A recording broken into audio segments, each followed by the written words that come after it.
আপনার জীবনেও কি এমন কেউ আছে যে আপনার ভালো দেখে জ্বলে, আপনার সাফল্যে কষ্ট পায়, আপনার নামে বদনাম করে, পেছন থেকে আঘাতও করে?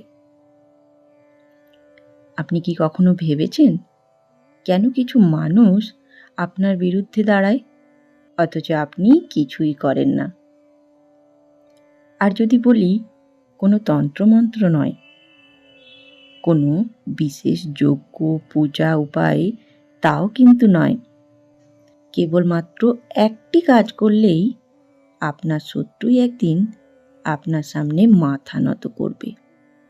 হ্যাঁ, এমন কিছু শক্তি আছে, কিন্তু সেটা বাইরে নয়, আপনার ভেতরে।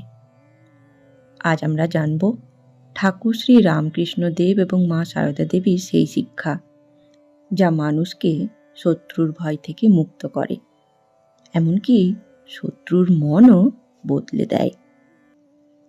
চলুন তাহলে জানি ওই কাজটি প্রতিদিন ঠিক কিভাবে করব। কিন্তু তার আগেই আমরা জানব শত্রু কেন জন্মায়। আমরা ভাবি আমরা কারোর ক্ষতি করিনি, তবুও ওরা আমার শত্রু কেন? ঠাকুর শ্রী রামকৃষ্ণদেব বলতেন, জগৎ যেমন তেমনি মানুষ। এই জগতে যেমন দিন রাত সুখ দুঃখ আছে, তেমনি মানুষ জীবনে বন্ধু শত্রু থাকবে। কিন্তু প্রশ্ন হলো, শত্রু আমাদের কি করতে পারে? আমাদের শান্তি কেড়ে নিতে পারে, মনের ভেতর আগুন ধরিয়ে দিতে পারে, আমাদের ঈশ্বর থেকে দূরে সরিয়ে দিতে পারে। তাই আসল যুদ্ধ শত্রুর সঙ্গে নয়, নিজের মনের সঙ্গে। কিন্তু এখনো বলিনি সেই কাজটা কি। ধীরে ধীরে জানতে পারবেন। তার আগে শুনি ঠাকুরের শিক্ষা। ঠাকুর শ্রী রামকৃষ্ণদেব বলতেন, যে তোমার অমঙ্গল চায় তারও মঙ্গল করো। তিনি বলতেন, ঘৃণা করলে ঘৃণাই ফিরে আসে, ভালোবাসা দিলে মন গলে যায়। ঠাকুরের জীবনে অনেকেই তাকে পাগল বলেছেন, অপমান করেছেন, কিন্তু তিনি কাউকেই অভিশাপ দেননি। তিনি বলতেন, সবাই মায়ের সন্তান। এখানেই রহস্য। এবার চলুন জানি সেই একটি কাজ কি। শত্রুর মঙ্গল কামনা করা। হ্যাঁ, এটাই সহজ না, কিন্তু শক্তিশালী, অসীম শক্তিশালী। মা সারদা দেবী বলতেন, কারোর দোষ দেখো না, নিজের দিকে তাকাও। এছাড়া তিনি আরও বলেছিলেন, যদি শান্তি চাও কারোর দোষ দেখো না, জগৎকে আপন করে নাও। যে মানুষ শত্রুর জন্য প্রার্থনা করে তার মনে আর আগুন থাকে না, আর যার মনে আগুন নেই তাকে কেউ পোড়াতে পারে না। যখন আপনি শত্রুর বিরুদ্ধে রাগ পোষণ করবেন, আপনি আসলে তাকে নিজের মনেই বসিয়ে রাখবেন।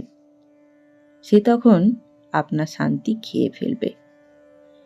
কিন্তু যখন বলবেন, ঠাকুর ওর মঙ্গল হোক, মা ওকে সৎ বুদ্ধি দাও। ঠাকুর বলতেন, ঈশ্বরের নাম নিলে মন শুদ্ধ হয়, শুদ্ধ মনই ঈশ্বর থাকেন। আর যেখানে ঈশ্বর সেখানে শত্রু টিকতে পারে না। এখন প্রশ্ন, এতে শত্রু বদলাবে কিভাবে? সেই শ্রী মা সারদা দেবীর জীবনে এক মহিলা তাকে অপমান করেছিলেন। মা শুধু বলতেন, ওর মঙ্গল হোক। পরে সেই মহিলাই মায়ের ভক্ত হলেন। কারণ কি জানেন? কারণ ভালোবাসা লজ্জা জাগায়, ঘৃণা জেদ বাড়ায়। তাহলে এবার চলুন শুনি প্রতিদিন কি করব যাতে শত্রু দমন হয়।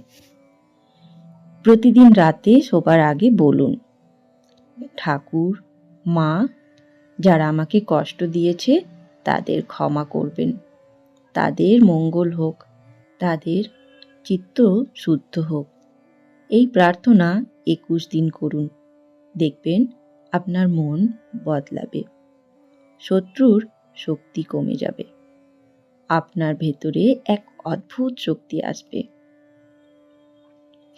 তাই বন্ধুগণ, তন্ত্রমন্ত্র দিয়ে মানুষকে জোর করে বদলানো যায় না, কিন্তু হৃদয়ের শক্তি দিয়ে জগৎ বদলে যায়। ঠাকুর আমাদের শিখিয়েছেন প্রেম, মা আমাদের শিখিয়েছেন ক্ষমা। যে ক্ষমা করতে পারে সেই জয়ী।